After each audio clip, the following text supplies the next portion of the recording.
So, what if I told you that pretty much everything you've ever learned about conquering the fear of public speaking is, well, wrong? What if the secret isn't about being perfect at all, but about being real?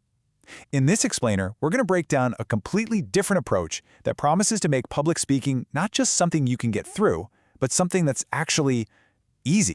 Right? That's a pretty bold statement. Easy. For most of us, those two words, public speaking and easy, just do not belong in the same universe, let alone the same sentence. But this isn't just some catchy phrase. It's the absolute core belief of the whole method we're about to dive into. It's a direct challenge to that pit of your stomach anxiety that so many of us feel. I know. If that sounds completely impossible, you are definitely not alone. But stick with me, because the secret isn't some magic trick or a formula for becoming a flawless, fearless robot on stage. Nope. It's all about a simple but really powerful shift in how you think about it. And to do that, we first have to understand where all that fear really comes from. Okay, so what is this paralyzing fear all about? It's not just about stumbling over your words or your slides not working. It's way, way deeper than that. It's this primal fear of being judged and, kicked out of the tribe. Our ancient caveman brains are literally hardwired to see a room full of staring eyes and just scream, danger. And this is exactly why all the typical advice we get usually just makes things worse. You know the stuff I'm talking about, right? Practice your power pose in the mirror, make eye contact for exactly 3.5 seconds, follow this checklist of a dozen other complicated rules. Instead of actually helping, these so-called hacks just give us more things to worry about, more ways to fail. This slide really lays it all out. It's two totally different mindsets. Over on one side, you've got all the fluff, this tangled mess of rules and ratios that turns you into a performer trying to nail a perfect routine. And on the other side, the no-fluff approach, which is just being a person. It's a clear choice between acting and authenticity. So, if we just strip away all that fluff, what's left? What's the alternative? Well, we end up with this simple but incredibly powerful idea called radical transparency.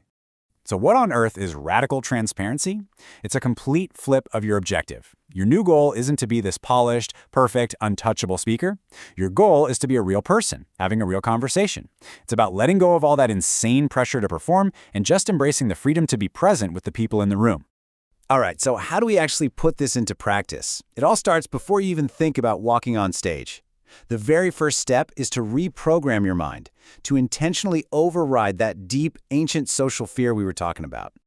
Just think of it like a mental warm-up. Seriously, it's a simple but super powerful exercise you can do to basically hijack your brain's fear response and replace it with a feeling of confidence and connection.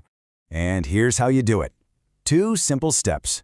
First, you just acknowledge the fear. Instead of fighting it or trying to crush it down, you just observe it. Like a scientist, you notice the feeling without judging it. There's that feeling again. That simple act of just accepting it takes away so much of its power. Then, step 2, you visualize success. But don't just picture yourself getting through it. Really imagine a genuine connection.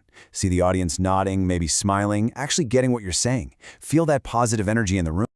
Okay, so once your internal mindset is in the right place, the next step is to shift your focus to the outside. This is really the heart of radical transparency. You have to make it all about the audience, not about you. Your new mission, should you choose to accept it, is simple. Make the audience feel good. How do you do that? You're transparent. You share your real energy and enthusiasm. You focus on making sure they understand. You basically treat the whole thing like a conversation. When you do that, public speaking stops being this selfish act of performance and becomes this generous act of connection. And really, that's the ultimate mental shift, isn't it? What if the goal isn't to be a perfect speaker, but just to be a present human? When you finally let go of that impossible chase for perfection, you find something so much more powerful, real, authentic connection. Because at the end of the day, audiences don't remember perfect words. They remember real people. And being real, that's something every single one of us can do.